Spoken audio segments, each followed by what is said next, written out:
Bonjour mes frères et sœurs, bonjour à tous, que la paix du Christ soit avec vous. En ce jour, nous avons pour thème la clé pour recevoir la guérison de Dieu. La clé pour recevoir la guérison de Dieu. Nous allons le méditer en lisant l'Épître aux Romains, chapitre 10, verset 17. Romains 10, verset 17. Je vous invite à la lecture. Ainsi la foi vient de ce qu'on entend, et ce qu'on entend vient de la parole de Dieu. Amen. Ce qu'on entend vient de la parole de Dieu. Mes frères et sœurs, la clé pour recevoir la guérison de Dieu, mes frères, qu'est-ce que c'est? C'est la foi. C'est pour cela que dans ce verset, on nous dit « Ainsi la foi vient de ce qu'on entend et ce qu'on entend vient de la parole de Dieu. » Et c'est là la clé de notre guérison, la foi. Jésus, si vous le savez mes frères et sœurs, a souvent dit à ceux qu'il a guéris « Ta foi t'a sauvé. » Alléluia, ta foi t'a sauvé. Mes frères et sœurs, le manque de foi pouvait bloquer la puissance de guérison de Dieu. Dans ce cas, si le doute peut bloquer la puissance de guérison de Dieu, la foi peut libérer cette puissance divine de guérison. Nous avons donc besoin de la foi. Mes frères et sœurs, nous avons besoin de la foi. Ainsi, la foi vient de ce qu'on entend. Et ce qu'on entend vient de la parole de Dieu. Mes frères et sœurs, il est donc important de comprendre ce que dit la Bible à propos de la guérison divine. Si nous rejetons la parole de Dieu, nous rejetons aussi sa puissance de guérison. Hélas, mes frères et sœurs, il y a beaucoup de chrétiens, pourtant censés croire en la Bible, qui rejettent ce que Dieu dit à propos de sa puissance de guérison. S'ils la rejettent, c'est en général pour deux raisons.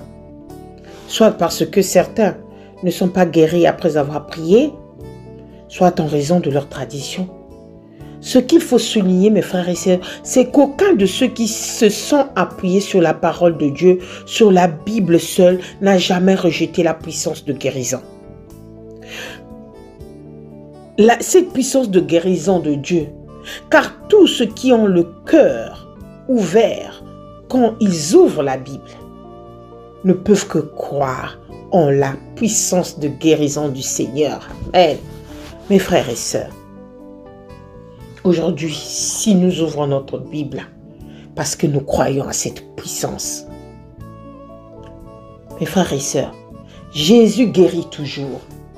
Aujourd'hui, tu te dis, mais je suis malade, ça fait des mois, tu ne comprends pas ce qui ne va pas dans ta vie. Nous rencontrons des situations de maladies qui vont, qui viennent. On est souvent hospitalisé. On a beaucoup de situations. Mais n'oublions pas une chose. Jésus guérit toujours aujourd'hui. Il est clair dans la Bible que Jésus guérissait et qu'il guérissait souvent. Jésus se résumait sur trois choses, mes frères et sœurs. L'évangile de Matthieu 4, 23 nous dit « Jésus parcourait toute la Galilée, enseignant dans la synagogue, prêchant la bonne nouvelle du royaume et guérissant toute maladie et toute infirmité par le peuple. » Pour Jésus-Christ, mes frères et sœurs, la guérison n'était pas un problème secondaire. C'était même l'un des problèmes essentiels qu'il voulait régler. Qu'en est-il aujourd'hui? Est-ce que Jésus guérit toujours? Est-ce que Jésus guérit toujours? Je pense que certains parmi nous se posent ces questions. Lisons Hébreux 13, verset 18. Jésus-Christ est le même hier, aujourd'hui et éternellement. Alléluia. Mes frères et sœurs, Jésus-Christ est le même hier, aujourd'hui et éternellement. Jésus guérit toujours. Il n'a jamais cessé de guérir. Certains sont très surpris d'apprendre que Jésus guérit toujours. La Bible nous dit que Jésus a fait beaucoup de miracles. Elle nous dit aussi qu'il a continué à faire des miracles par les mains des apôtres et d'autres disciples. Mes frères et sœurs, il est ressuscité parmi les morts. Il passe à travers certaines personnes, des hommes de Dieu, comme les apôtres, pour que nous recevons la guérison. Mais cette guérison, nous le recevons par la foi. C'est par la foi que nous voyons l'invisible. C'est par la foi que nous voyons l'impossibilité. C'est par la foi que nous combattons et nous brisons ces liens de maladie. Quelqu'un pourrait me dire, oui, je crois bien que Jésus guérit toujours aujourd'hui, mais il ne veut pas guérir tout le monde. Alors écoutez, mes frères et sœurs, notre Dieu veut guérir tout le monde. Lisons l'évangile de Matthieu, chapitre 12, verset 15. Mais Jésus, l'ayant su, s'éloigna de ce lieu. Une grande foule le suivit. Il guérit tous les malades. Amen. Mes frères, combien de malades Jésus a-t-il guéri? Tous, pas certains d'entre eux, ni la plupart, mais tous. C'est la volonté de Dieu de guérir tous ceux qui croient. Nous trouvons nulle part dans la Bible, mes frères et sœurs, que Jésus ait refusé de guérir un seul malade, qui s'est rapproché de lui pour lui demander la guérison avec foi. Jésus a toujours guéri, mes frères et sœurs, tous ceux qui croyaient sans une seule exception. Quand nous croyons, nous avons la foi. Vous croyez que ces malades qui s'approchaient de Jésus, s'ils ne croyaient pas en Jésus, s'ils ne croyaient pas à la parole, ils n'allaient pas être guéris. C'est pour ça la clé de notre guérison, surtout physique et spirituelle, vient de la foi. Mes frères et sœurs, la guérison fait partie de notre achat. Non seulement Jésus a guéri tous les malades quand il était sur la terre, mais il a payé sur la croix pour nous garantir notre guérison aujourd'hui. Pour nous garantir notre guérison aujourd'hui. Mes frères et sœurs, oui, il y a d'autres qui sont dans le doute. Le doute, si tu mets le doute, mon frère et ma sœur, tu ne pourras pas être guéri. On a passé des périodes tellement difficiles dans le Covid. Mais en tant que chrétien, en tant qu'enfant de Dieu, nous devons avoir la foi. Quelles que soient les tribulations, quel que soit le degré de la souffrance. Souvent, nous sommes malades physiquement, mais sachez-le que toute maladie est spirituelle. Sachez-le, mes frères et sœurs.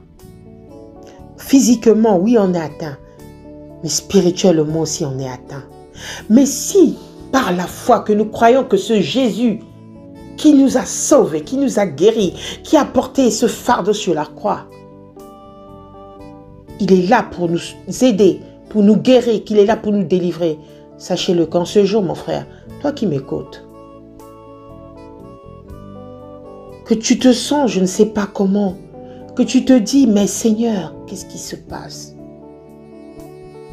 Mon frère et ma sœur, c'est la foi. Pour terminer, nous allons lire l'évangile 53:4 qui nous dit « Cependant, ce sont nos souffrances qu'il a portées, c'est de nos douleurs qu'il s'est chargé, et nous l'avons considéré comme puni, frappé de Dieu et humilié. » Mes frères et ma sœur, notre Dieu nous aime. Il a envoyé son Fils Jésus-Christ accomplir sa mission. Aujourd'hui, tu te sens désespéré. Tu es dans la souffrance physique et spirituelle. Tu rencontres des maris de nuit, c'est une maladie spirituelle.